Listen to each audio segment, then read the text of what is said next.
자, 41장 9절 술 맡은 관원장이 바로에게 말하여 이르되 내가 오늘 내 죄를 기억하나이다. 바로께서 종들에게 노하사 나와 떡 굽는 관원장을 친위 대장의 집에 가두셨을 때에 나와 그가 하룻밤에 꿈을 꾼즉 각기 뜻이 있는 꿈이라. 그곳에 친위 대장의 종된 히브리 청년이 우리와 함께 있기로 우리가 그에게 말하매 그가 우리의 꿈을 풀되 그 꿈대로 각 사람에게 해석하더니 그 해석한 대로 되어 나는 복직되고 그는 매달려나이다. 이에 바로가 사람을 보내어 요셉을 부르매 그들이 급히 그를 옥에서 내놓은지라. 요셉이 곧 수염을 깎고 그의 옷을 갈아입고 바로에게 들어가니 바로가 요셉에게 이르되 내가 한 꿈을 꾸었으나 그것을 해석하는 자가 없더니 들은즉 너는 꿈을 들으면 능히 푼다 하더라. 요셉이 바로에게 대답하여 이르되 내가 아니라 하나님께서 바로에게 편안한 대답을 하시리이다. 여기까지 먼저 볼게요.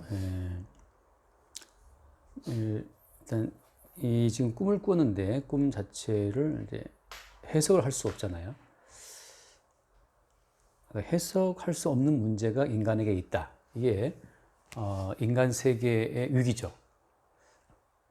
인간들이 해석할 수 없는 어떤 사건이 인간 세계에 생겼다라고 하는 것은 이게 인간의 지혜로 통제할 수 없는 일이 벌어진 거잖아요. 그러니까 인간 세계에 인간의 지혜와 능력으로 통제할 수 없는 일이 벌어진 그 사건이 이제 인간 세계의 위기가 되죠. 보통은 이제 사람들이 자기 인생이나 자기 세계의 어떤 그 한계를 느끼지를 못하잖아요. 또 사람이 이제 워낙 그 자아 도취에 빠져 있기 때문에 실제 어떤 사람의 인생을 보게 되면 자기의 힘으로 풀 수 없는 어떤 질병이 있잖아요. 질병이라든지 또 자기의 지혜로 풀 수 없는 어떤 그 문제에 갇히는 경우가 있단 말이죠. 예를 들면 뭐 도박의 문제 같은 경우는 인간이 풀 수 없잖아요. 개인의 문제도 마찬가지죠. 뭐 질병의 문제, 가정의 문제가 다 풀려서 왜 이혼하겠어요? 이혼할 만큼 가정을 끌고 갈 수 있는 통제력이 없기 때문에 이제 결국 갈라서는 거잖아요. 그 개인의 어떤 문제도 그렇고 한 사회의 문제도 그렇죠. 사회의 문제도 우리나라 지금 뭐 킬링 킬링 문제, 수능 킬링, 문항 그 말이 많지만 교육의 문제도 우리나라 참 풀기 어려운 문제거든요. 그러니까 개인의 인생이나 어떤 집단, 국가의 어떤 문제나 이게 인간의 지혜로 통제 불가능한 어떤 상황이 있다라고 하는 거. 이게 분명히 있는데도 불구하고 사람들은 언젠간 문제가 풀리겠지라고 막연히 생각한단 말이죠. 그래서 계속 내일에 대한 어떤 희망을 갖고 오늘을 견디고 살아가요. 그러면서 이제 각 개인은 계속 죽어나가는 거죠.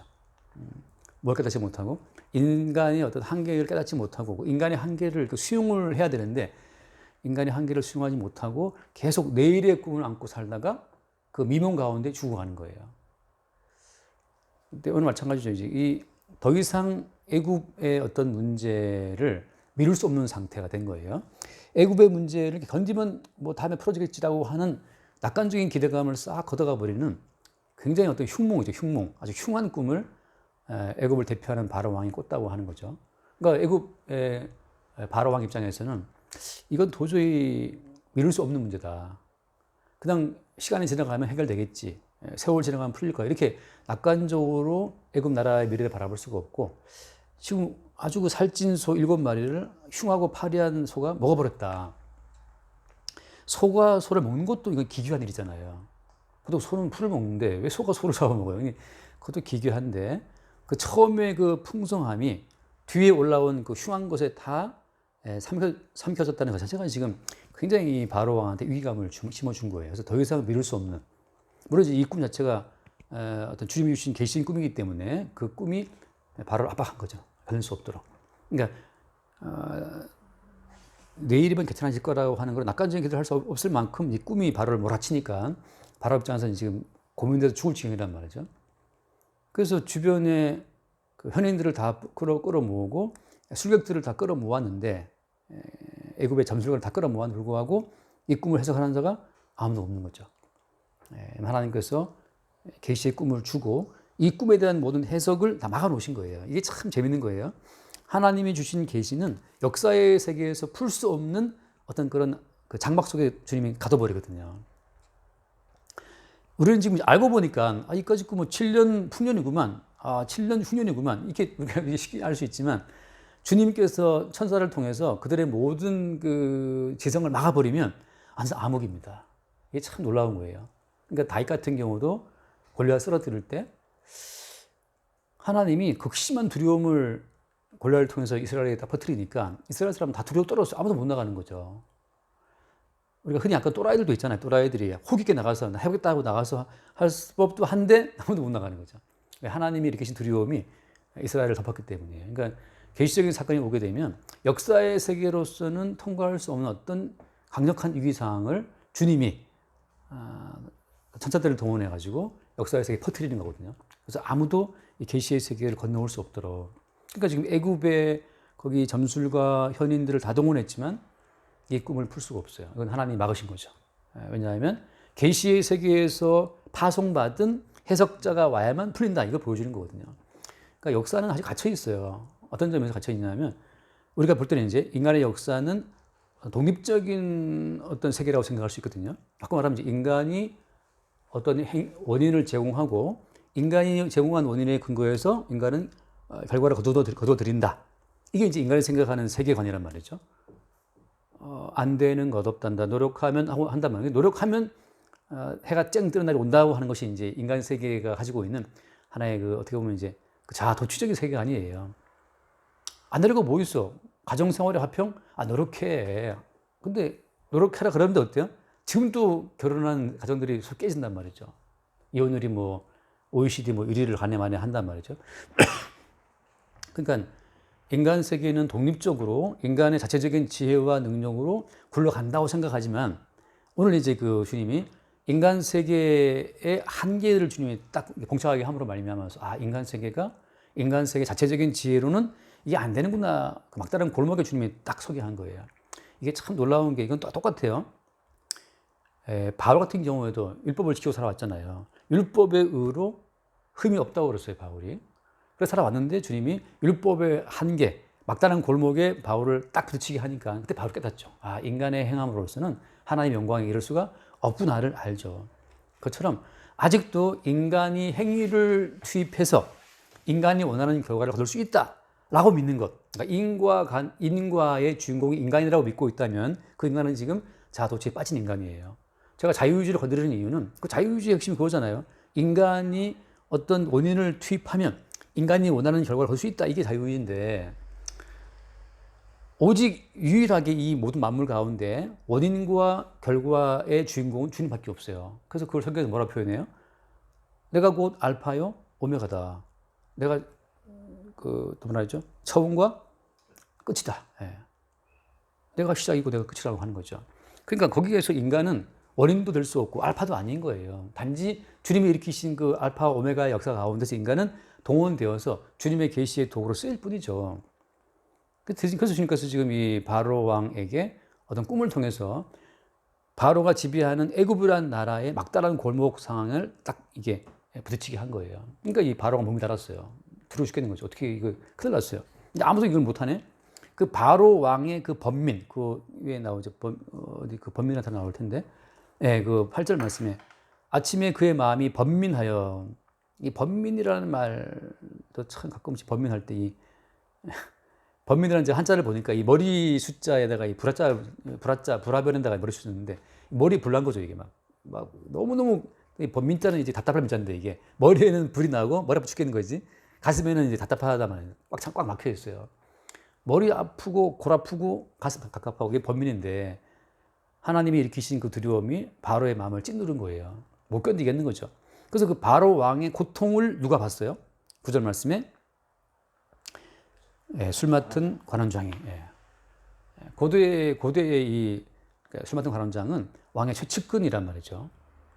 항상 암살의 위협이 있었기 때문에 왕은 믿을 만한 최측근에게만 술과 떡을 맡겼어요. 떡 맡은 관원장이 죽음 당한 때는 떡 맡은 관원장이 뭔가 독을 할 수도 있고 뭔가 이제 의심스러운 거죠. 그래서 죽여버렸는데 이 술 맡은 관원장은 계속 어떤 충성심이 보여졌기 때문에 이제 바로가 옆에 두고 있는 거죠. 그래서 그 왕이 제국을 통치할 때 받는 스트레스, 고통이 있잖아요. 그럴 땐 최측근 앞에 앉아놓고 한 잔 마시면서 자기의 고통을 다 토로하는 거예요. 그러니까 왕의 좋은 자이기도 하고 상담자이기도 하고 또 어떻게 말하면 그 왕의 욕받이기도 하고 말이죠. 그러니까 흠금없이 터놓을 수 있는 것이 스마트 관원장인데 이 매일 왕 앞에 술을 바쳐 드리면서 왕의 안색을 살폈던 그 관원장 보니까 이 왕이 지금 너무 범민이 심한 거지. 아, 어떻게 하면 좋을까 하다가 갑자기 떠오른 거죠. 그러면서 내가 오늘 내 죄를 기억한다 하면서 그 10절 말씀에 한번 보세요. 10절.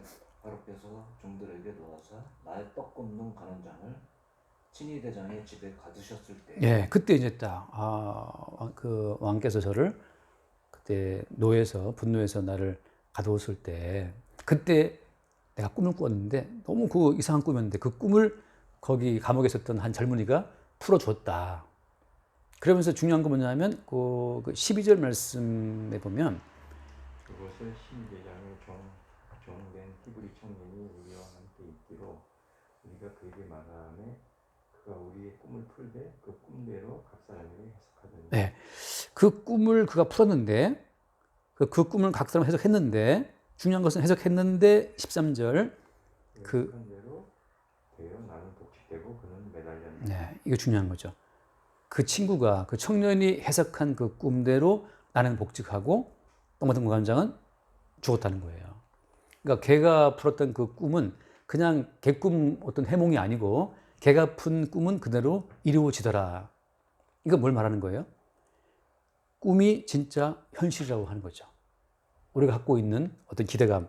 바꿔 말하면 우리가 살아가는 모든 삶은 현실이라고 생각하지만 사실은 어때요? 이미 꿈의 세계에서 계시의 세계에서 결정된 것이 그대로 이루어지는 과정에 불과했다는 거예요. 그러니까 인간이 원인이 되어서 인간이 노력해서 어떤 결과를 만들어가는 것이 아니었고 사실은 계시의 세계, 꿈의 세계에서 결정된 대로 그대로 이루어지는 것이 고작 이 땅이라고 하는 거지. 그러니까 역사라는 것은 그냥 계시의 열매고 어떤 계시의 과정이라는 것을 이제 이 꿈이 말하고 있는 거예요. 그래서 이제 바로가 사람 보내가지고 요셉을 감옥에서 부르니까 그들이 급히 그를 옥에서 내놓은지라 급히 내놓고 이제 요셉이 수염 깎고 옷 입고 이제 갈아입고 딱 바로 앞에 들어간 거예요. 요셉이 바로 앞에 서서 꿈을 해석하는 그 순간 어때요? 순간부터 사실은 어떻게 해요? 애굽이라고 하는 거대한 나라는 요셉의 해석에 의해 휘둘리는 나라가 되어버리는 거예요. 바꿔 말하면 애굽이란 나라의 위기가 오기 전까지는 그렇죠? 요셉이라는 청년은 그냥 바로의 그 애굽 나라의 거대한 일부 지하 감옥에 처박혀 있는 이름 없는 빛도 없는 그냥 한 젊은이에 불과했지만 꿈에 와서 꿈을 통해서 이 현실 세계의 어떤 종말이 선고되는 그 다음부터는 이제 감옥에 있었던 그 초라한 한 청년이 실제 이 세계를 휘두르는 실권자가 돼버린 거죠. 그러니까 오히려 이제 이게 참 재밌는데 애굽이라는 거대한 나라가 오히려 요셉이 해석하는 꿈의 일부가 돼버린 거예요. 꿈의 일부. 그 전까지 애굽 바로 왕은 애굽의 나라가 실체고 현실이고 애굽이라는 나라에 요셉도 있고 뭐 히브리인도 있고 다 있다고 생각했지만 사실은 요셉이 등장하는 그 순간부터 이제 꿈의 세계의 어떤 실체를 보여주기 위한 도구로 이 나라가 존재했다는 사실을 보게 된 거죠. 이거를 안다면 지금 대한민국이 뭐 꼭 이렇게 대한민국이 번영해야 되고 자체가 대한민국의 번영이 어떤 핵심이 아니잖아요.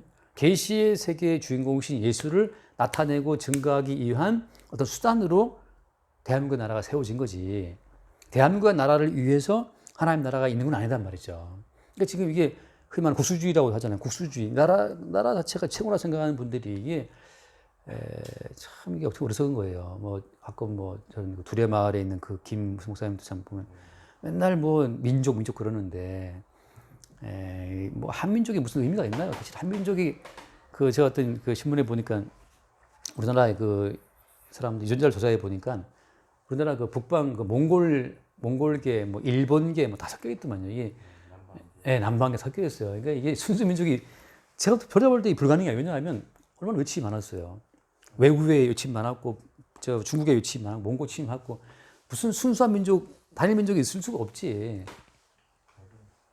하나 헛개비 같은 걸 붙잡고 민족 그러는데 민족이 무슨 큰 대단한 가치라고. 그때마다 몇만 명씩 여자들 그렇죠. 끌고 와가지고 끌려가고 그러더라 또 들어온 그 예, 중국 군인들, 몽고 군인들, 외국 뭐 일본 군인들 얼마나 섞였겠어요. 그러니까 그 하나의 허구적인 부탁이 있는데 중요한 것은 애굽이란 나라가 그냥 계시의 세계를 펼치기 위한 하나의 도구로 쓰임받고 있다는 것을 지금 오늘 이제 드러내고 있는 거예요. 그러니까 결국은 자체적으로 애굽은 자기의 꿈을 해석하지 못한 상황에 봉착을 했고 거기에서 요셉이 등장해서 그 꿈을 해석하고 그다음에 그 꿈대로 되었나이다. 이게 중요한 거거든요. 그러니까 이제는 요셉 해석하는 그대로 되는 거예요. 근데 요셉 바로 입장에서는 이제 절대적으로 요셉의 꿈에 매는 상황이 돼버린 거죠. 이젠 왕은 그 바로지만 다시 바로가 왕이긴 하지만 걔는 어떻게 보면 이름만 왕일 뿐이고 이제 요셉이 푸는 모든 해석에 의존할 수밖에 없는 상황이 돼버린 것인데 이런 모든 상황을 주님이 다 연출을 하신 거죠. 결국 뭘 증거하기 위해서 야 아무리 세상 나라가 화려하다 하고 굉장히 보여도 세상 나라는 파리하고 앙상한 그 소에 먹혀버리는 것처럼 이 세상 나라는 어디 가운데 있다. 하나님의 저주와 심판 가운데 있다는 사실을 알게 하시는 거거든요. 그러니까 지금 미국이라는 나라가 왕성하잖아요. 지금 보니까 여기 말씀처럼 아름답고 살찐 7 암소란 말이죠. 제 친구 목사들도 미국어로 공부하는 목사들이 한국에 들어오기를 싫어하고 그렇다 또 나가더라고. 왜냐하면 그 태어난 그 애들이 미국에서 살다 온 애들이 자기 나라가 미국이라는 거지. 한국에 이렇게 이 삭박한 데 싫다는 거지. 그래서 때려 쌓고 미국 나간 친구도 있어요. 뉴저지에 살고 있는데. 그러니까 미국에 태어나고 미국에 좀 잘하던 애들이 한국에 들어오면 한국이 좀 어렵대요. 어렵대요. 미국 같은 그게 너무 좋아서 그냥 쫄아서 가는 거지, 미국으로. 그러니까 얼마나 아름다운 나라고 살찐 나라예요. 전 세계에 뭐 자원 다 거기 모여있고. 근데 어때요? 난 것처럼 파리하고 흉한 암소가 올라와서 삼켜버릴 것처럼 세상 나라가 굉장히 부강해 보이지만 하나님의 저주와 심판 가운데 있다. 이걸 이제 사실 꿈이 보여주는 패턴이거든요. 그래서 애굽도 무너지고 바벨론도 다 무너지는데 결국 뭐냐 하면 하나님의 나라가 따로 있다는 거죠. 그 나라가. 그래서 이제 한번 약간 히브리서를 말씀 보면 히브리서 11장을 볼게요. 히브리서 11장 그 3절 말씀에 자, 믿음으로 모든 세계가 하나님의 말씀으로 지어진 줄을 우리가 아나니 보이는 것은 나타난 것으로 말미암아 된 것이 아니다. 자, 보이는 모든 세계는 보이는 것으로 말미암아 된 것이 아니란 말이에요. 다시 바꿔 말하면 보이는 모든 세계는 보이는 인간이 원인을 투입해서 만든 세계가 아니라는 거죠. 하늘에 태양을 만들었습니까, 우리가? 달을 만들었습니까? 별들을 만들었습니까? 바다를 만들었나요? 뭐 우리가 만든 게 아무것도 없어요.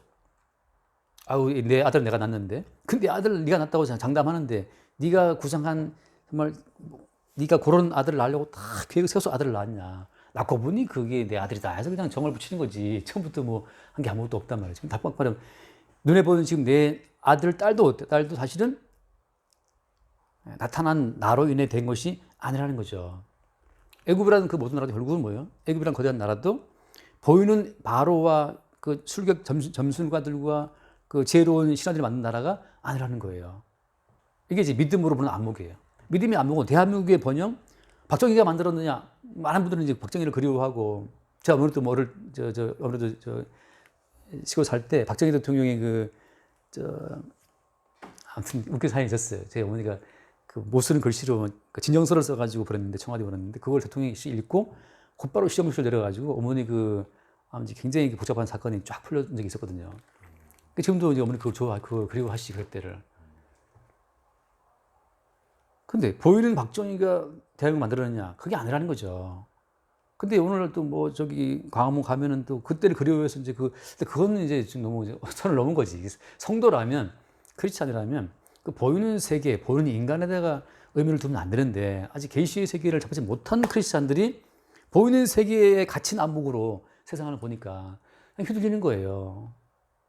그러니까 뭐 성조기를 들고 태극기를 들고 나타난 것은 아무것도 만들지 못해요. 다 나타나지 않은 보이지 않는 것에 만들어진 거죠.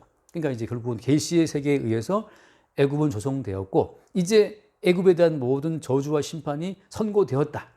이거 이제 중요한 건 뭐냐면 그렇다면 이제 흉악하고 파리한 소가 자신들을 다 잡아먹었던 것처럼 이제 애굽은 끝나는 것이냐, 그죠? 그러니까 우리는 어떻게 돼? 꿈대로 말하면 꿈대로 보자면 흉하고 파리한 소가 아름답고 살찐 소를 먹었기 때문에 이제 애굽의 번영은 이제 끝난 거잖아요. 끝난 건데 누가 나타났어요? 요셉이 등장함으로 말미암아서 애굽의 수명이 어떻게 돼요? 애굽의 위기가 통과되게 되고 애굽은 더 오래 가죠. 그래서 아니 뭐 기왕 망할 나라를 망한 것처럼 다 뿜 보여주고 나서 왜 요셉을 투입했습니까? 이게 뭘 보여주는 그림이에요? 구원이죠. 누구로 인한 구원? 요셉은 예수 그리스도를 보여주는 모형이기 때문에 당연히 이 땅은 저주와 심판과는 끝난다. 이게 주어지고 나서. 근데 당연한 멸망과 심판이 왜 아직 이루어지지 않고 있지? 라고 할 때 요셉이 투입되어서 7년 풍년을 계속 그걸 가지고 7년 풍년 세계를 버텨낸 것처럼 예수 그리스도의 은총으로 말미암아 지금 이 세계는 존재한다는 사실을 보여주는 그림인 거예요. 그러니까 지금 현재 우리는 우리 개인의 노력과 지혜로서는 이미 벌써 끝났어요. 왜? 하나님이 인간을 추방할 때부터 가시 엉겅퀴를 나게 하고 이 땅에 저주 가운데 있기 때문에 벌써 이 지구는 1차 대전, 2차 대전, 뭐 소련의 핵폭탄 끝났어야 마땅한 세상인데 아직도 연명하고 있어요. 연명하는 그 이유는 뭐 때문이냐? 이 세계를 해석하고 이 세계를 해석한 그대로 끌고 가시는 요셉으로 대표되는 예수 그리스도 때문이라고 하는 거죠. 그럼 요셉이 뭘 했길래?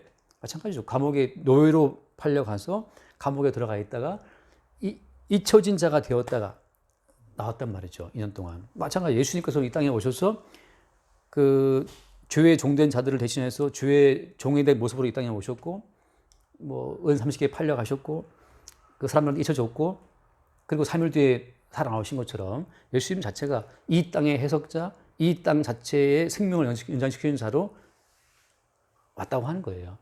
결국은 요셉이 갖고 있는 꿈이 어떤 하나의 작은 레파토리라고 하는 것은 이것은 예수 그리스도의 십자가의 사건으로 아직도 애매하고 있는 세상 자체를 보여주고 있는 거죠. 끝으로 그러면 요셉을 통해서 애굽이란 나라의 수명을 연장시키시는 이유는 뭐 때문입니까? 요셉 때문에 이제 애굽이 한 400년 더 연장한 건단 말이죠. 주의 백성들을 뭐죠?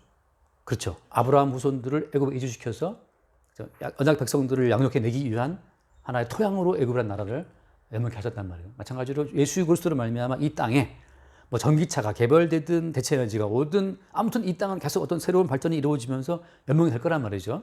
그들에게 그러한 지혜와 능력을 공급하시는 그분은 예수님이 뭐 때문이냐면 아직도 주께서 끌어내야 될 자기 백성을 끌어내기 위해서 또 이 땅의 모든 삶을 통해서 연단해야 될 자기 백성을 하기 위해서 그리스도 예수의 백성, 언약 백성 자체가 숫자가 채워지면 이제 주님이 400년 후에 모세를 보내서 애굽을 10번의 재앙으로 딱 때려 부시고 자기 백성을 끄집어내서 홍해를 건너간단 말이죠. 구원을 이루잖아요. 구원 이룰 때 10번의 재앙으로 애굽을 딱 때려 부수는 것처럼 그 10번의 재앙이 요한계시록에서 어떻게 표현되어 있어요? 요한계시록에서는 첫 번째는 7인, 그죠? 인될 때마다 7인 재앙. 그러니까 뭐 지금 후쿠시마 오염수 뭐 그런데 글쎄 뭐 IAEA에서는 뭐 문제 없다고 그렇게 말하지만 여러 가지 논란이 있지만 인을 뗄 때 뭐 바다의 몇 분의 1이 뭐 아무튼 오염되고 뭐 그쪽 나온단 말이죠. 쑥이 떨어지고 결국은 7인 재앙, 그다음에 7 나팔 재앙, 그다음에 7 대접 재앙. 계속 재앙이 떨어지면서 이 땅은 소태화되고 거기서 언약 백성 끄집어내신 작업이 완료된다고 하는 거예요. 그러니까 지금 주님께서는 기존 뭘 깔고 있어요? 이 땅 자체가 하나님의 저주와 심판 속에 있다는 그 사실을 강조하고 있는 거예요. 파리하고 흉악한 7 암소가 지금 기다리고 있다.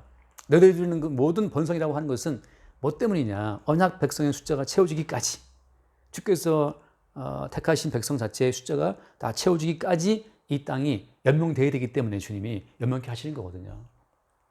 바꿔 말하면 우리의 인생의 어떤 안녕과 평안을 위해서 이 땅에 우리의 인생이 주어진 것이 아니고 그리스도 예수의 그 십자가의 희생으로 주어지는 은총의 열매를 증가하기 위해서 우리 인생이 있다고 하는 거예요. 그러니까 진작에 끝났으면 그죠? 우리도 구원받지 못하지. 구원 없죠, 우리도. 근데 주님이 아무튼 이 땅에 그죠? 뭐 자본주의 시스템을 구축하시든 에디슨이 전기를 뭐 만들든 아무튼 계속 우리의 어떤 이 지구를 연명함으로 말미암아서 지금 우리가 어느 날 인생을 살다가 개인적인 심각한 위기 상황에 봉착해서 그죠? 주의 부르심을 듣고 주 앞에 나오는 거잖아요. 그게 뭐 암이든 뭐 사업의 파산이든 간에 어떤 간에 개인적인 위기, 바로와 범멸했던 그것처럼 머리는 불타오르고 막 마음은 가끔 미칠 그 위기 상황에 집어넣어놓고 주님께서 우리를 부르실 때 우리 인생 가운데 바로에게는 요셉이 해석자지만 우리 인생 가운데는 특정한 만남을 통해서 그리스도 예수께서 우리 인생을 해석하는 그 주체가 되어 등장하심으로써 아, 우리 인생의 뜻이 나를 위한 인생이 아니었고 그리스도 예수가 피 흘려 죽음으로 이루어 놓은 그분의 생명으로 사는 것이었다는 사실을 알게 하는 과정으로 우리가 주 앞에 나오게 되는 거죠. 그런 흐름으로 주님이 이제 그 우리의 인생을 풀어간다고 하는 것 자체를 요셉의 바로의 꿈 사건으로 주님이 또 보여주고 있는 거예요. 그러니까 이거는 개인적인 사건도 적용이 되지만 마찬가지입니다. 오늘 인류의 다 들어있죠. 여기까지 간단하게 여기까지만 하겠습니다. 네. 오늘 짧게 한 20분밖에 안 했는데 기도하시죠. 주님 감사합니다. 우리가 현재 살고 있는 이 땅은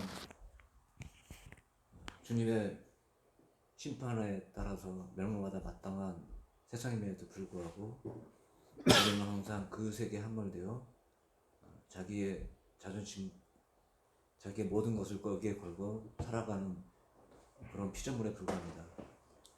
주께서 예비하신 장막 너머 그 새로운 세계에 우리가 갈 수 있도록 주님의 안목, 주님의 말씀을 따라서 보이는 안목, 저의 안목을 항상 넓혀주시고 내가 살고 있는 이것이 허구의 세상이며 참 세상은 장막 너머에 항상 있음을 깨닫게 하여 주시옵소서. 주님의 이름으로 기도드렸사옵나이다. 아멘. 하나님 아버지 감사합니다. 오늘 요셉의 이야기를 통해서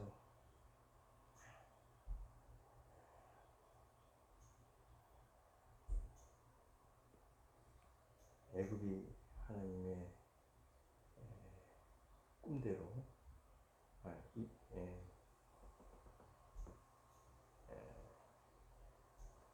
애굽의 애굽 왕의 꿈대로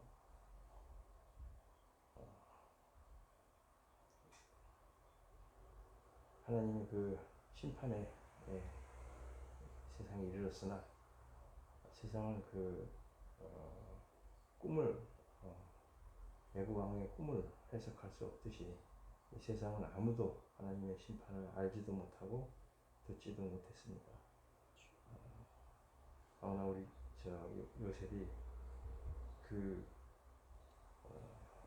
팔려가서 애굽 땅에 팔려가서 감옥에 있으면서 우리 주 예수 그리스도의 모형으로서 살면서 그 모든 꿈을 계시의 그 세계를 해석하고 또 그 해석대로 애굽이 그렇게 이루어지면서 그 심판이 수백 년 동안 연장됨으로 말미암아 오늘날 저희도 마찬가지로 우리 주 예수 그리스도가 아니었으면 이미 멸망받아야 될 마땅한 이 세상이었으나 하나님의 긍휼로 말미암아 저희가 지금 이렇게 누릴 수 있는 그런 특권을 누리고 있는 줄 압니다.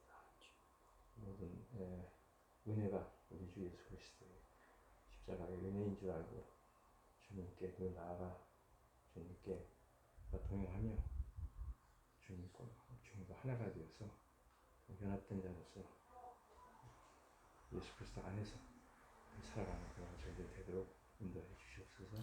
예수님의 이름으로 기도드립니다. 주님 감사합니다. 그러니까 닫힌 세계, 갇힌 세계에 살고 있음을 알게 하시니 감사하고 오직 계시의 세계로부터 모든 해석과 또 모든 창조의 권능이 주어짐을 새롭게 발견합니다. 우리 스스로 우리의 인생의 문제를 보지 않게 하시고 오직 이미 창세전에 우리를 선택하시고 우리를 통해 드러내실 모든 복음의 계획을 다 수립하신 그 주님의 안목으로 우리의 인생과 또 세계를 볼 수 있도록 축복하여 주옵소서. 요셉의 꿈이 애굽의 운명을 결정짓듯이 계시의 세계에서 이미 확정해 놓으신 주의 뜻이 우리에게 이루어지는 그 사건들을 늘 새롭게 발견하며 우리의 주인 되신 그리스도 예수의 은총을 또 새롭게 보고 찬송할 수 있도록 우리를 인도하여 주옵소서. 우리 주 예수님을 기도드립니다. 아멘.